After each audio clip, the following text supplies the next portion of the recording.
Father. We seek you in the name of Jesus, your Son, our Lord and Savior. Kanino nagmana? Babasahin natin mula sa Luke 15:11-32, installment. So subaybayan nyo para hindi tayo mawala sa kwento. Sinabi pa ni Jesus, may isang tao na may 2 anak na lalaki. So may 3 characters. Main characters, yung ama, representing very obviously the Most High God. Then yung kuya, one type of anak, and yung bunso, another type. May mahalagang aral si Jesus. May 2 ama rin at nakatago yung isa sa kwento kasi hindi siya lalabas. Parang off-stage, pero makikilala rin natin siya. Kaya may 2 type ng anak dahil nga may 2 type ng ama. Manuri, hanapan ng application. Sinabi sa kanya ng bunso, Ama, ibigay na po ninyo sa akin ang mamanahin ko. Hiningi, pangahas na bata. Buhay na buhay pa yung ama, hinihingi na yung mana. Instant kontrabida si bunso sa tingin ng lahat ng conservative interpreters of Scripture. Pero bakit niya ginawa yun? Malamang kasi kilala niya ang ama at ang sarili niya. Humingi siya ayon sa pagkakilala niya sa ama, loving. At humingi siya ayon sa pagkakakilala niya sa sarili, loved. Ang lakas ng loob humingi. Dapat lang nanggagaling ito sa pagkakakilala niya na bibigyan siya talaga, hindi tatanggi at hindi magagalit. At sure din siya sa kanyang status na siya ay minamahal ng amang ito. At hinati nga ng ama ang kanyang ari-arian. Sabi sa atin ng ating scripture reading. Ibinigay naman. Tama si bunso. Up to now, sa tingin natin. May lesson agad. The Father gives to those who ask. This is a fresh look at the Most High God, the Father of Jesus. The Father Jesus knows, and the Father Jesus reveals and makes known. Ito ang ama ni Jesus, ito ang amang kilala ni Jesus, at ito ang amang nais ipakilala ni Jesus. Ang lesson, the giving is not based on the Son's karapatan, but on the Father's kabutihan, kabaitan, at kakayahan. Matthew 7:7-8, sabi ni Jesus, keep on asking, and you will receive what you ask for. Keep on seeking, and you will find. Keep on knocking, and the door will be opened to you. For everyone, ilan? Everyone who asks, receives. Everyone who seeks, finds. And to everyone who knocks, the door will be opened. Walang kondisyones para bigyan. This is revolutionary. Lalo nung oras na ikinuwento ni Jesus, unheard of. Dahil sa religious culture nila, hindi ganyan ang paghingi. Magdahan-dahan ka. Ayaw yan ng Pharisees. In other words, parang sinabi na rin ni Jesus doon sa keep on asking, ang hindi humihingi dahil ang drama ay hindi ako deserving. Ang hindi naghahanap dahil ang drama ay mahirap, baka wala namang makita. O ang hindi kumakatok dahil ang kanyang baggage ay baka di naman ako pagbuksan. Ang hindi humihingi, naghahanap, kumakatok ay walang mapapala. May mga tao kasi sa pagpapalaki sa kanila, ang itinuro laging pigil, laging hindi pwede, laging bawal. Kaya pag may restaurant na nakita ang ganda, halika pasok tayo, wag baka mahal. Wag baka hindi bagay ang damit natin. Wag baka hindi tayo papasukin. Yung pinipigil agad ang sarili. Kasi pinalaking pinipigil lagi. Sabi ni Jesus, humingi kayo. Lahat ng humihingi, bibigyan. Very revolutionary. But of course, you and I know that Jesus was a revolutionary, is a revolutionary. So, yung ayaw humingi, walang natatanggap. And this will be the case of the kuya. Na alam nyo na yung kwento, pero babalikan natin. Matthew 21:22, you can pray for anything, and if you have faith in the Father as giver, and in yourself as child, as recipient, you will receive it. Yun ang ginawa ng bunso. Hindi siya deserving, wala siyang K, pero kilala niya yung Ama. At kilala niya ang sarili niya. Ama nagmamahal, siyang anak, minamahal. So ang lakas ng loob. Ano mang hingin niyo sa panalangin, ay tatanggapin niyo kung naniniwala kayo. Yan ang Matthew 21:22. Dahil sa faith, hindi dahil sa merit, ang basis ng pagtanggap mula sa Ama. Dapat lumuluwag-luwag na yung mga dibdib dyan ng mga natatakot, nahihiyang humingi. Hindi nyo naman kayang ubusin ang kayamanan ng Diyos. Ano man niyang gusto niyong hingin. Kaya lang, Pharisaic religiosity operates on merit system. And sadly, 99% ng religiosities operate on the merit system. Yung i-deserve mo muna. Maglingkod ka muna. Magdusa ka muna. Magpakahirap ka muna. Mag-donate ka muna bago ka humingi sa Diyos. Yung nagtanim, nagbayad, nagsakripisyo ka na ba? Huwag hingi ng hingi. Dapat give and serve muna. Hindi yan ang teaching ni Jesus. Reviewin nga natin yung mga alam natin na turo na akala natin galing sa Diyos, galing kay Jesus, galing pala sa Pharisees. Kaya ka pala hirap na hirap sa buhay. James 4:2, you don't have, you know why not? You don't have what you want because you don't ask God for it. Dahil hindi kayo humihingi sa Diyos. Hindi kasalanan ng Diyos na wala ka. Hindi ka kasi humihingi. At kung humihingi ka, mali ang iyong motibo o kaya mali ang paraan mo ng paghingi. Kaya tama pareho yun.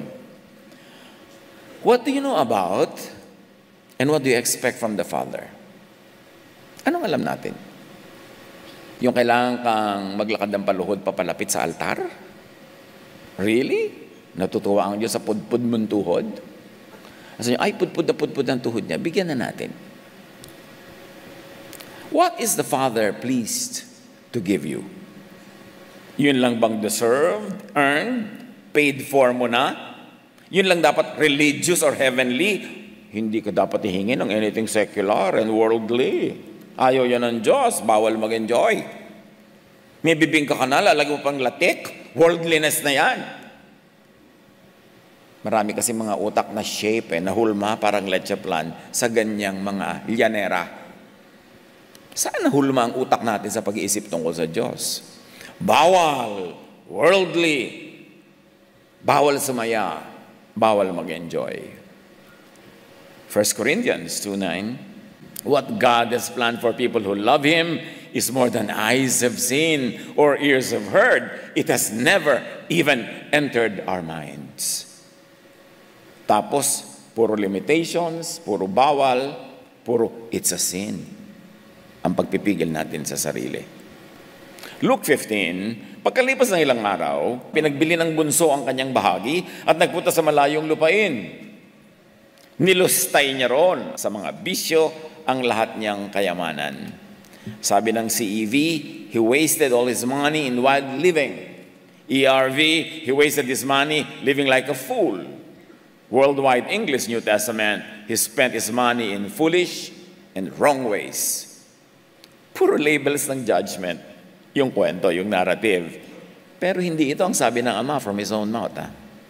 Hindi ito sinabi ng Ama with words or even through body language. Sabi lang yon nung nagna-narrate ng kwento. Luke 15, nang maubos na ito, meaning ang kayamanan, nagkaroon ng matinding tagutom sa lupain ngayon. In other words, mahirap makatanggap ng tulong sa ibang tao kasi lahat naghirap. Kaya siya'y nagsimulang maghirap. Namasukan siya sa isang tagaron at siya'y pinagtrabaho nito sa isang babuyan. Sa tindi ng kanyang gutom, at dahil sa wala namang nagbibigay sa kanya ng pagkain, halos kainin na niya mga pinagbalatan ng mga bungang kahoy na pinapakain sa mga baboy. Yung kaning baboy naman nun, mga bungang kahoy, mga prutas, hindi naman yung mga tira-tira galing sa mga restaurant. So, ang nangyari, dahil malayo siya sa kanyang sariling ama, at meron siyang pangangailangan, sumilong siya sa ibang ama na masukan. Itinuring at tinrato naman siyang less than anak. In fact, tinrato siyang hamak. Lesson from Jesus, may ama na ganito. Hamak ang tingin sa'yo. Work to death ka na, pero wala man lang pakain. Maraming ganun. At this point, mag-isip-isip na sa connection ng story sa buhay mo. Tayo ang pinag-uusapan dito. Kasali tayo sa kwento. Mag-isip-isip na kung may ama kang ganito. All work and no pay, no food. And especially think of your religious life, service, your religious father, and you. Lugi ka ba? Tulad nitong anak na to, trabaho ng trabaho ni hindi naman pinapakain. Huwag pabulag sa religious trappings and drama. Understand your reality. Especially your religious and spiritual reality.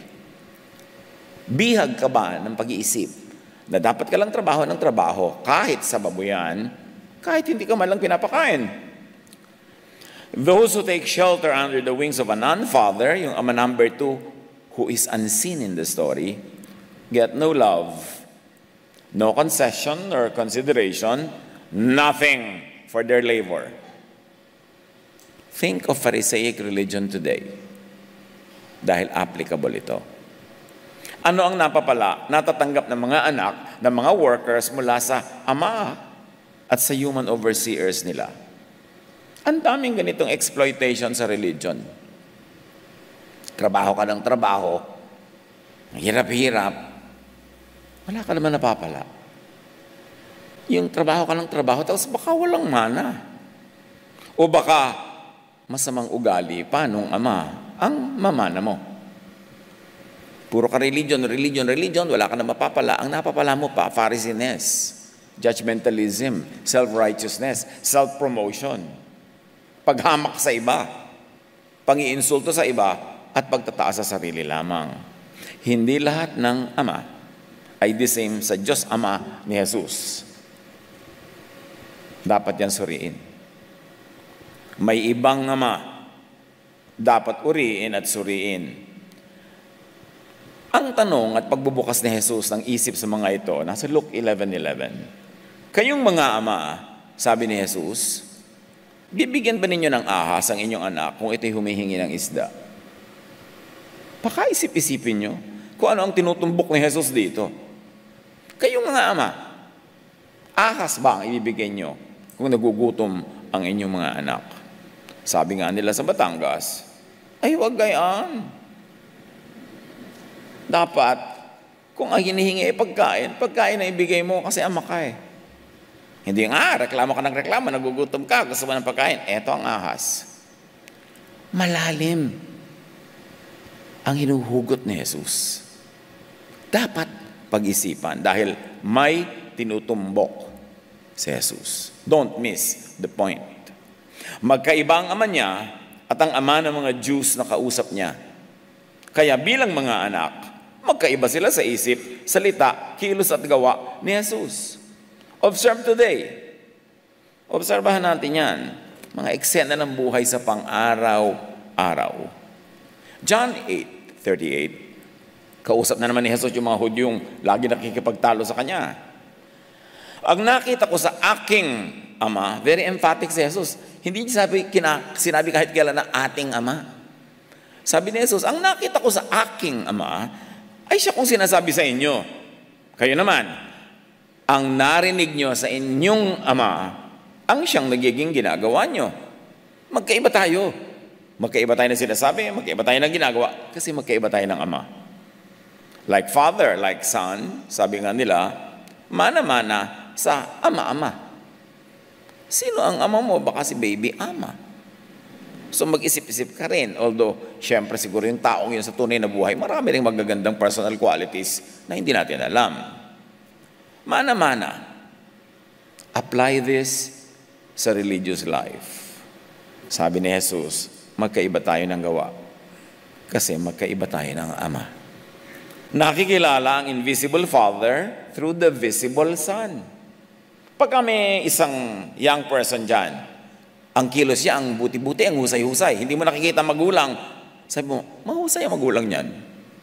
Kasi kita mo sa anak. Not 100%, but mostly. Pagka naman ang behavior niya masyadong salaula, masyadong mali-mali. Sabi mo, kanino pang anak yan? Bakit ganyan? Ang pagpapalaki sa kanya, the invisible magulang becomes visible through the words and behavior of the visible anak. At si Jesus, sabi sa Colossians 1:15, the Son is the visible image of the invisible God. Tuwing meron tayong verse at may parenthesis na ganyan, naka-italic pa yung laman sa loob, ibig sabihin nun, it's my suggested addition to amplify, to clarify the meaning. So, the church should be the visible image of the invisible Father. Makikita mo sa kilos ng church people, kung sino talaga ang ama nila. Because you are the image of your Father. You make the invisible Father visible through your words and through your deeds. Now, Jesus reveals the identity of the Father of the Jews na kausap niya. Sa 8:44 ng John, Jesus says, "For you are the children of your father, the devil, and you love to do evil things he does." Mantakin nyo yan mula sa bibig ni Jesus. Sabi niya sa makausap niya, ang demonyo naman ang ama nyo eh. Anak kayo ng demonyo. Kaya ganyan, puro kademonyohan ang pinagagagawa ninyo. Pwede ba yung sabihin sa Pharisaic religion? Pwede ba yung i-apply? Na ganyan ka kasi ganyan ang ama mo. Bakit ka sobrang mapagparusa? Bakit ka sobrang malupit? Bakit sobrang ka mapanghusga? Ano ba itinuturo sa iyo ng ama mo? Ang ama mo ba ay ama rin ni Jesus? Dapat pareho kasi kayo ng kilos ni Jesus kung pareho kayo ng ama. At idiniin pa ni Jesus, ang ama nyo, he was a murderer from the beginning. He has always hated the truth, and Jesus is the truth. That's why people who love this religiosity hates Jesus. Kasi nga, magkaiba ng ama. Because there is no truth in him. When he lies, it is consistent with his character, for he is a liar and the father of lies. Yan pa lang, another topic, kailangan pag-aralan ng ilang taon para maunawa talaga. But this is from the very mouth of Jesus. This Father of Jesus, meanwhile, is still mostly unknown, even to many who profess faith in Jesus. Ang daming tao, sabi nila, nananampalataya kami kay Jesus, Christian kami, Christ-centered kami. Pero tingnan mo ang salita, ang asal at gawa, kung kaninong ama hinuhugot. Masasabi mo bang, yes, hinuhugot din nila sa ama ni Jesus. Talagang true believers sila ni Jesus. O dekorasyon lang yung Christ-centered. Pero sa totoo lang, iba ang umiiral na pananaw at katuruan. Dapat magsuri-suri. Hindi ibibigay mo ang buhay mo, panahon mo, tapos baka naman kung sino yung ama dyan. Hindi naman mahirap pakilala kung sino yung ama eh. Kasi kitang-kita sa children kung ano ang minana at kung sino ang pinagmanahan. Although hindi yan 100% correct sa mga tao, kasi meron ang buti-buting magulang tapos salaula yung anak. Meron namang magulang na wala kakwenta-kwenta pero ang tinutunan ng anak. Pero exemption yun. Mostly, makikita mo kung paano pinalaki. Sa kilos, sa salita, sa asal.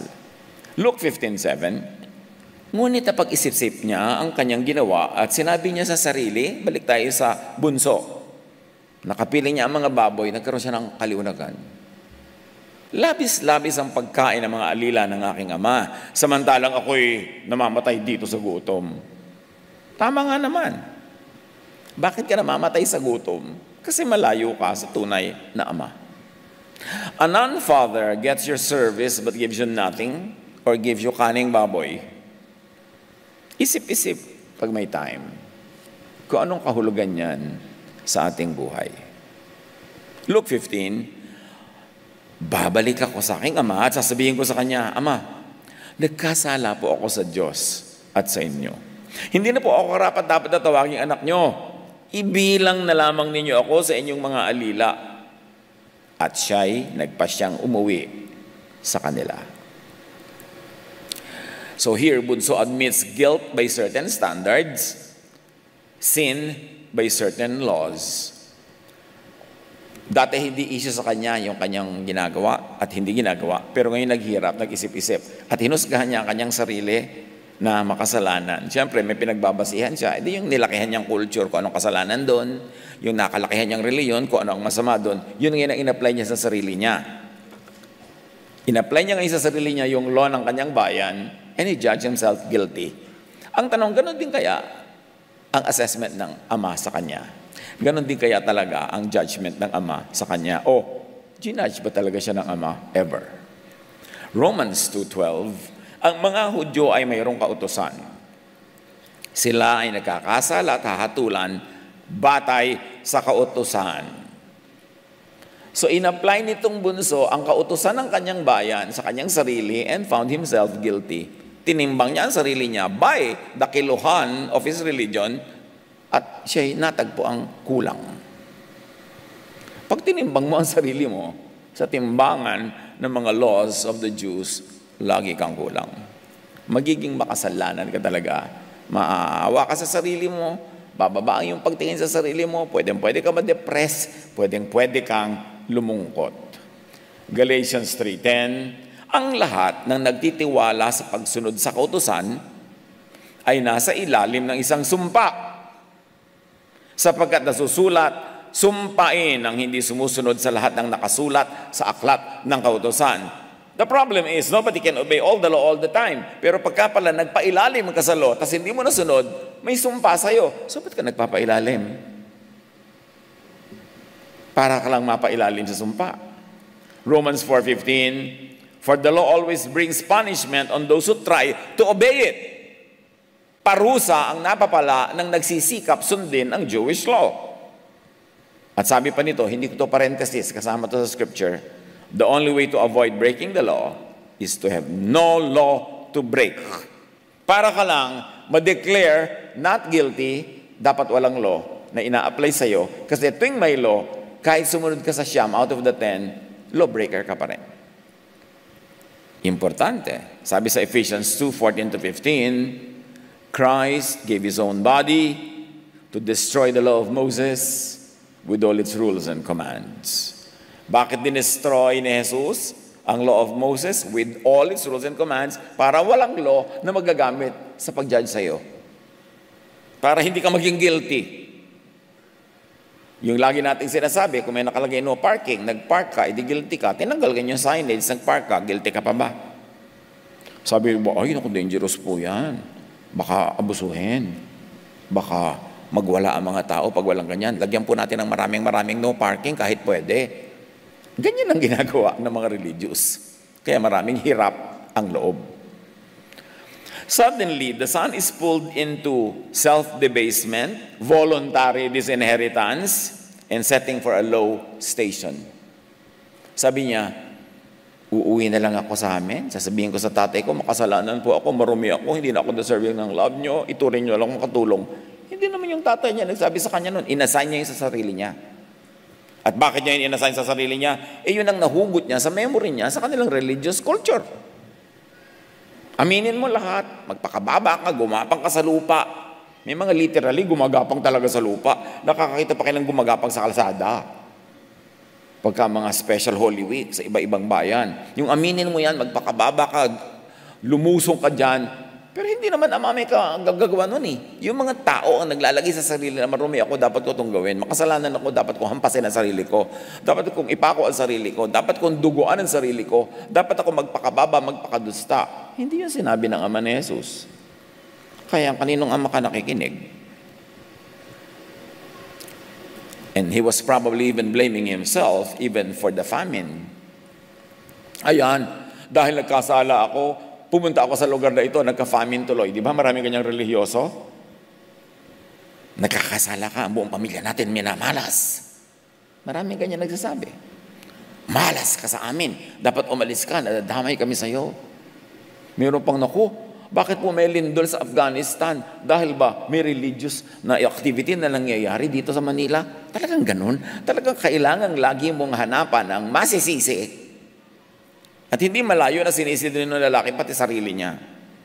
Because Pharisees is quick to judge and blame people who fall on hard times. May sakit ka, dadalawin ka ng mga manang sa church.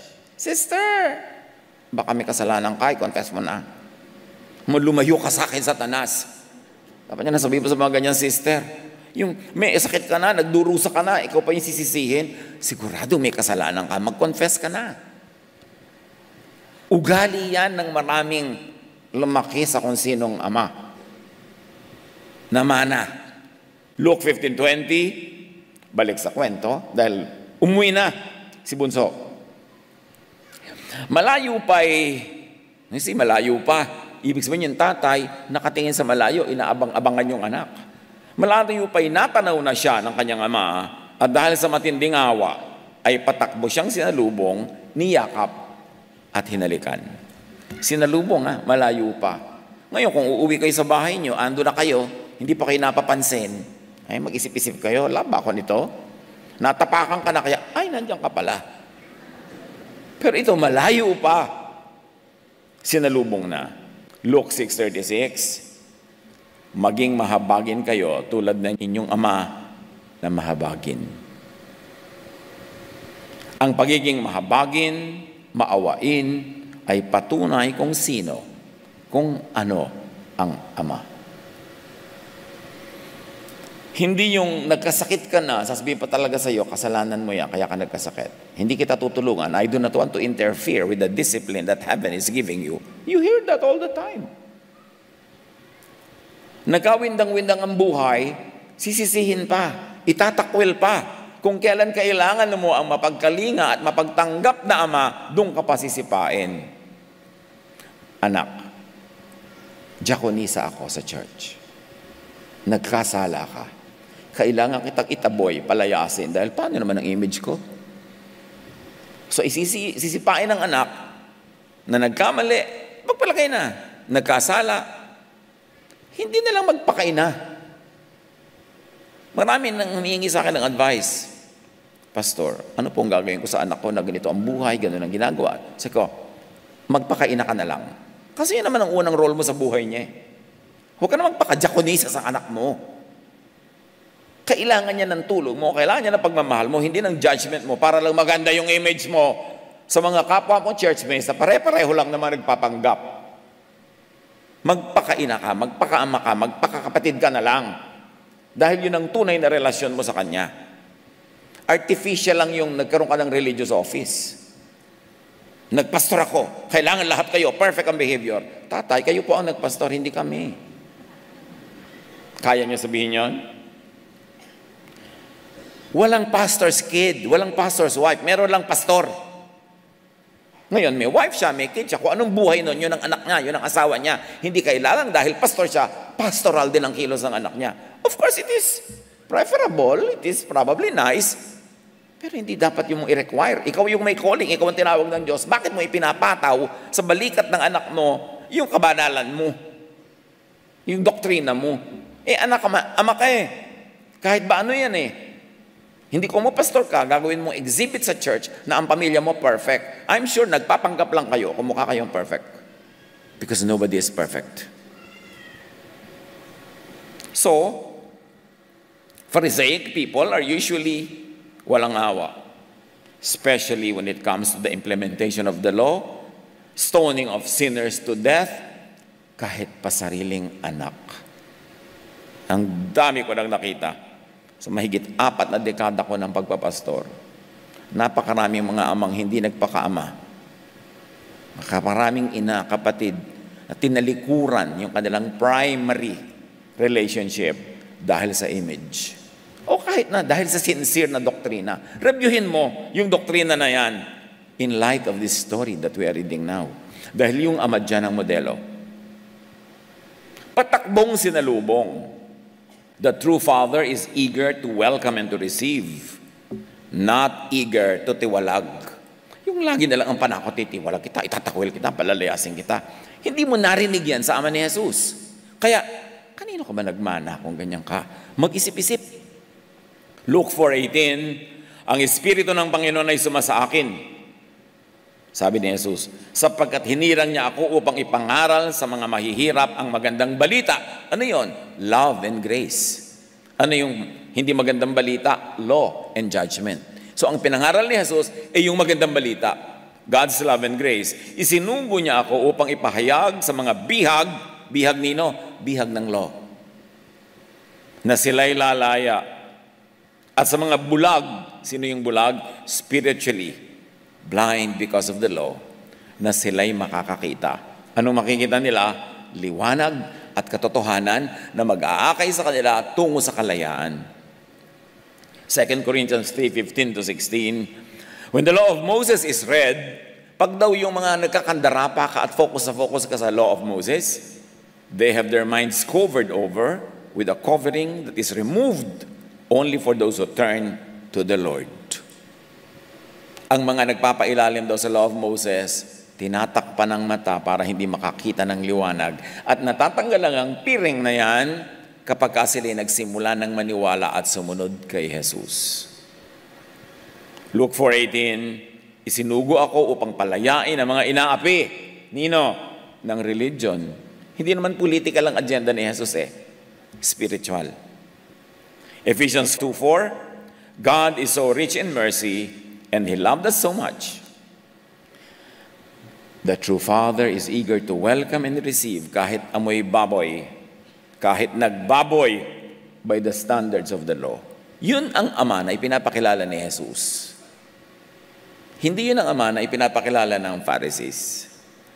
The true Father is forgiving and accepting, never vindictive, hindi mapaghiganti, never distant, never separatist. Laging yumayakap, tumatanggap, sumasalubong, hindi nagtutulak, nagtatakwil, o nagtitiwalag.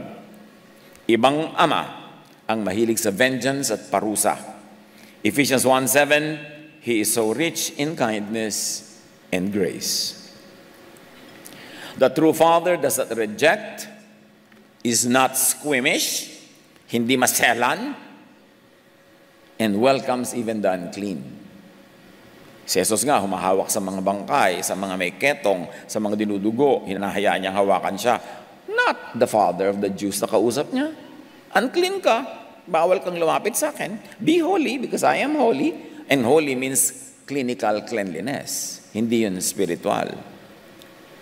Unlike the non-fathers that reject the unclean, that separate from the unclean, that say, touch no unclean thing and I will welcome you, the true Father is eager to welcome and receive kahit minamaliit ang goodness, grace, and love ng Ama. And in this case, yung anak niyang bunso, minaliit na niya nung pabalik siya ang kabutihang loob ng kanyang ama.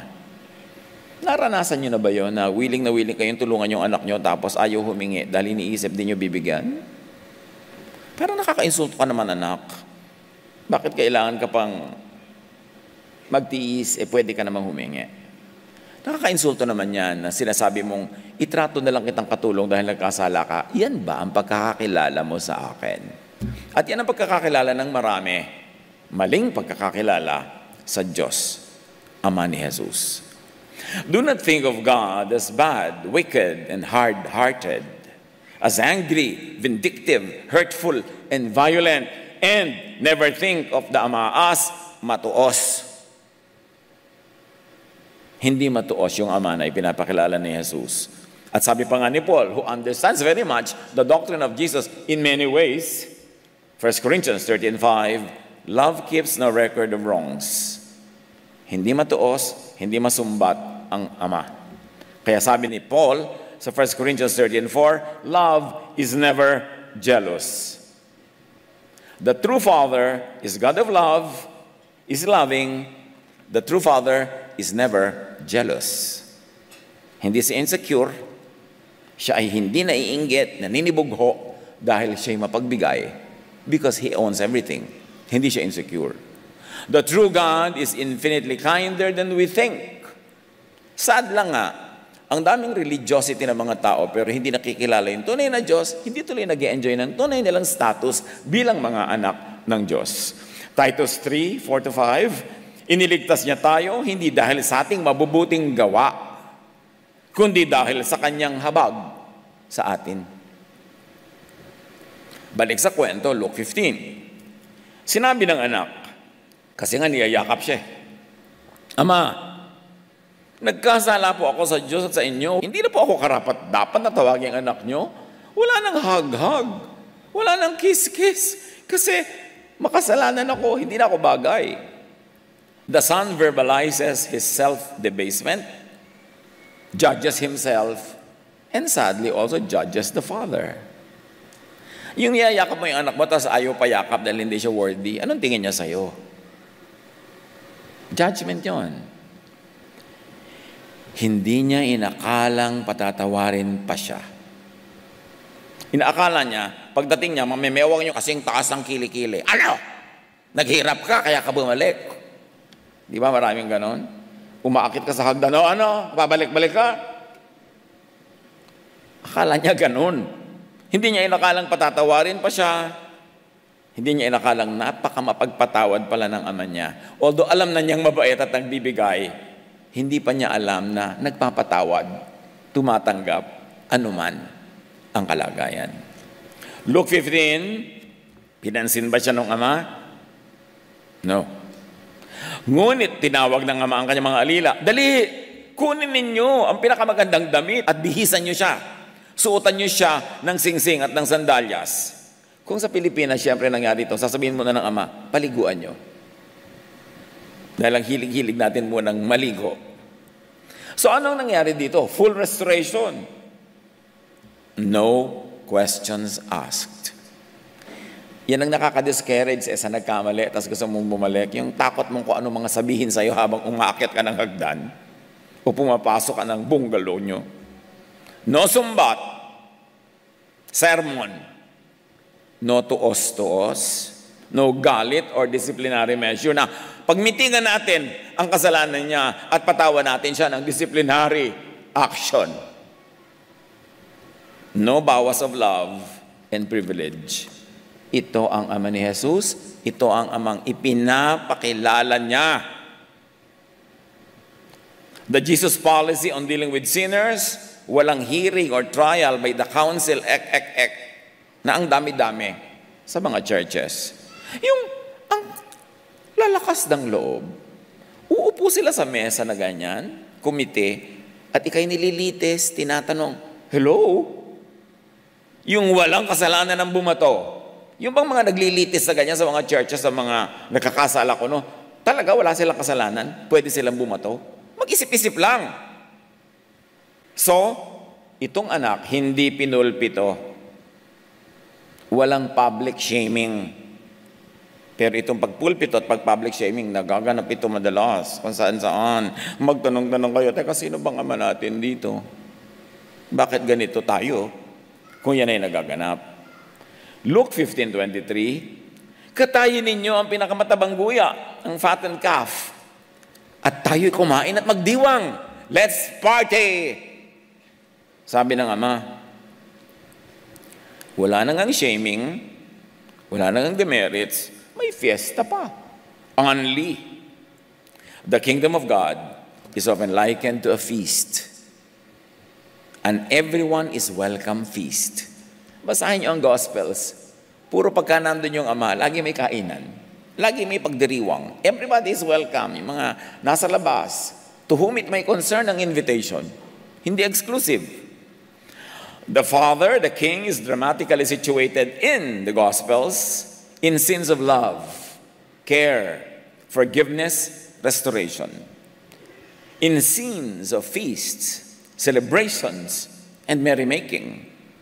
In scenes of making music and dancing. Check your local scene. Kung ganyan. O puro fasting tayo. Talaga po.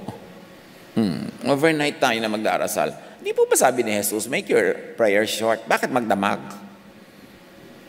Di ba sabi niya, go to your room and close the door and pray in private? Ba't kailangan dami-dami natin sa park? Bakit kailangan napaka-public ng prayer natin? Ang dali-daling maging political rally ang prayer na yan. Ang dali-daling mang-demonize ang sino man pag may nagpe-pray kang ganun kasi mukhang banal ka. Di ba sabi ni Jesus, when you pray, go into your room, close the door, pray to your Father in secret. Anong ginagawa natin? Sinusunod ba natin siya o hindi? Magkalinawan tayo. Dapat malinaw. Iba naman yung may worship event as may konting prayer, opening prayer. Pero hindi yun yung magdamagan, maghapon. Take your cue from the Most High. Love, care, forgive, restore. Feast, celebrate, and make merry. Make music and dance. Yan ang Ama na ipinapakilala ni Jesus. Meanwhile, suriin ang kinikilalang Father na lagi lamang galit, nagpaparusa, namamalo ng gugutom. Kaya nga sabi ng mga Pharisees sa mga disciples ni Jesus, ba't kayo hindi kayo nagpa-fast? Kasi napansin nila, hindi tumatawag si Jesus ng fasting. So si Jesus, matigil na lang usapan, sabi niya, saka na, pag wala na ako, doon kayo mag-fast. Pero hindi siya nung fasting tayo. O overnight prayer tayo. Walang ganun. Mag-isip-isip nga kung kanino talaga sumusunod. Suriin ang kilalang Father na lagi nalang kumukuha, nangihingi at nang titipid. Laging gutom yung mga worker, gutom ang mga follower, give, but never ask. Mga nanghahawa at nagpapamana ng ganitong kaisipan, salita, asal at gawa, pag-ingatan. Luke 15, sa pagpapatuloy, sapagkat ang anak kong ito, sabi niya, magpiesta tayo, namatay na to. Ngunit siya'y nabuhay. Nawala ngunit muling natagpuan, at sila nga'y nagdiwang. The father didn't even pay attention to, did not even dignify his son's self-abasement. Hindi niya pinansin yung wala na po akong kwenta, gawin niya lang po akong katulong. Hindi niya pinansin. Sabi niya, mag-party tayo, maghanda. Bihisan yan. It was a non-issue sa father. But of course, this is a big issue dun sa other father. Nakwentahan ang mangyayari. Parusahan, yun. Luke 15, nasa bukid nun ang anak na panganay. What you might call by religious standards, the correct worker. You see, yung bunso kanina, nasa gastahan, nasa pasarap. Ito nasa bukid. So sa biglang tingin, this is the true Son of God. Lingkod ng lingkod, hirap na hirap, pagod na pagod. Nang umuwi siya at malapit na sa bahay, narinig niya ang tugtugan at sayawan. Sino ba dyan ang allergic sa tugtugan at sayawan? Siguro, kapatid na kakambal nitong kuya. Tinawag niya ang isang utusan at tinanong, bakit? Anong nangyayari sa atin? Bakit may tugtog? Bakit may sayaw? Bakit nakabukas lahat ang ilaw? Dumating po ang inyong kapatid. Sagot ng alila. Ipinapatay po ng inyong ama ang pinakamatabang guya dahil ang inyong kapatid ay nakabalik ng buhay at walang sakit. Good news. Anong good news doon? Buhay? Walang sakit? Anong good news doon? Nagalit ang panganay at ayaw niyang pumasok sa bahay. Galit siya sa good news. Lalong galit siya sa pagtanggap ng ama sa nag-enjoy na kapatid at galit din siya sa party. May mga anak na ganyan. So unlike the real father, ibang-iba ang isip, salita, asal at gawa. May mga relihiyosong ganyan, hindi nagmana sa Most High God. Kanino siya nagmana? Kanino nagmana ng spirit? Suriin. Sino ang tunay na ama? In spirit, suriin. John 8:14-44, sa pagbabalik tanaw doon sa sinabi ni Jesus sa mga kausap niyang Hudyo, two groups have two different fathers. Nagpatotoo ako tungkol sa aking sarili at nagpatotoo rin ang ama na nagsugo sa akin, sabi ni Jesus. Siya tinanong nila, nasan ang iyong ama? Sumagot si Jesus, hindi niyo siya kilala. Hindi niyo kilala ang aking ama. Anong sinasabi mong hindi namin kilala? Relihiyoso kami buong buhay. Sabi niyo, ibang ama niyo. Yung ama ko, hindi niyo kilala. Verse 41, ang ginagawa ninyo ay tulad ng ginagawa ng inyong ama. Sumagot sila, hindi kami anak sa labas. Iisa ang aming Ama, ang Diyos. Sabi ni Jesus, ang dyablo ang inyong ama. At ang gusto niyong gawin ay kung ano ang gusto niya. Can you imagine na sampal yan sa mga kausap mo? Mga relihiyoso, sabihin mong dyablo yung kanilang ama. Si Jesus ang may sabi niya na kung gusto yung mga away, si Jesus ang awayin niyo. Ako'y tagabasa lang dito. The true Father is eager to welcome and receive. Kahit amoy baboy, kahit nagbaboy, sabi nga natin, and the Father is accepting, never distant, never separate, as we have said before. Luke 15:28, pinuntahan siya, si kuya, ng kanyang ama at pinakiusapan. Nalaman ng ama, nandiyan na pala, bakit hindi pumapasok? Ayaw po, nagagalit. Lumabas ang ama. Pinuntahan lang, pero hindi patakbo. Di tulad ng pagsalubong niya doon sa bunso. No hugs or kisses. No special reception. Dahil dumating si righteous anak. Anong napansin natin dito? Body language ng ama? Walang gana ang ama sa anak na Pharisaic. Walang gana ang ama sa anak na puro galit, reklamo, tuos, judgment of others, self-righteousness, and self-promotion. Walang gana ang ama sa anak na palahiwalay, yung may holier than others attitude at iba pa. Kahit pa, puro works and sacrifices siya at lagi siyang nakababad sa bukid. Kahit pa siya, gaano karelihiyoso.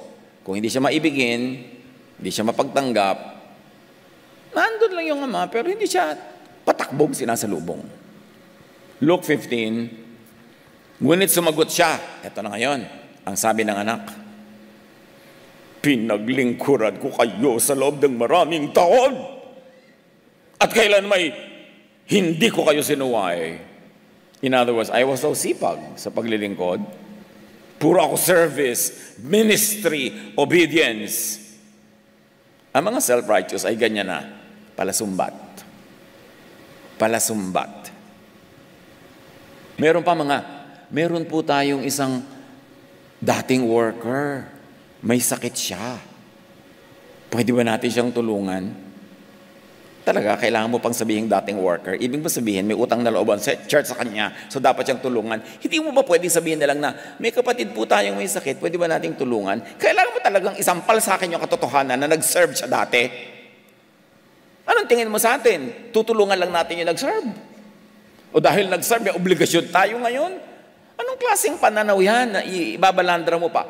Paborito yung line ng mga nagre-raise ng funds o humihingi ng tulong sa mga tao. Yung tumulong po sa atin siya, naglinis po siya noon, naglingkod po siya. Ba't mo kailangan sabihin yan? Sa palagay mo, kung hindi niya ginawa yun, hindi natin tutulungan. Ganon din ang ginawa ng anak sa ama. Hindi ko na po ako karapat dapat. So, dapat pwede na kayong maging unkind to me. Ito namang, itong anak number 1 na to, yung panganay, ang dami kong ginawang mabuti sa bahay na to. Dahil ganyan nga ang mga self-righteous. Luke 15:29, sabi niya, ngunit ni minsay hindi niyo ako binigyan ng kahit isang maliit, microscopic na kambing para magkasayahan kami ng aking mga kaibigan. Kumbaga sa drama, sumbatan portion, sama ng loob episode. Hindi pala taos-puso ang service. Masama pala ang loob pagka hindi nabigyan ng premyo. At inggit din sa party, ha? Kunwari ayaw. Ba't ka nagka-party? Ba't may party dyan? Tapos sabi niya, kami man lang hindi nakapag-party kahit maliit na party. Gusto rin pala. Alam niyo, pinagkaiba niya doon sa kanyang kapatid na bunso.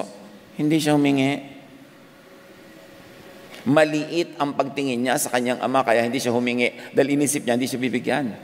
Tapos sasabog din pala yung sama ng loob niya at the right moment or at the wrong moment, if you like to call it that.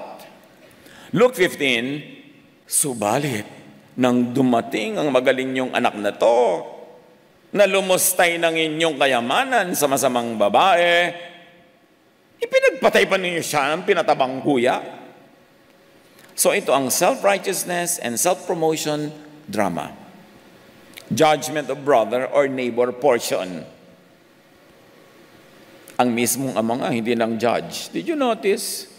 Hindi niya nga pinansin yung sinasabi ng anak niya na hindi na po ko karapat dapat, huwag niya ako ituring ng maganda. Hindi niya pinansin. Not even a word. As if he never heard a thing. Because in his heart of hearts, he never heard it. Do you know that you only hear from the outside what's already inside your heart? Kaya kung ano yung iniisip nyo, pag narinig nyo sa labas, gustong-gusto nyo yun. Pag hindi nyo mainiisip, sinasabi mo lang sa labas, hindi nyo pinapansin yun. Hindi pinansin ng Ama yung self-judgment ng anak. John 3:17, for God so loved the world that He gave His Son into the world. He sent His Son, and God did not send His Son into the world to condemn the world. Condemn with what? With and by the law, but to save the world through Him. Look, God did not send His Son to condemn the world, but to save the world. So ikaw na sumusunod sa Son, sa tingin mo, why are you in the business of condemning others? Why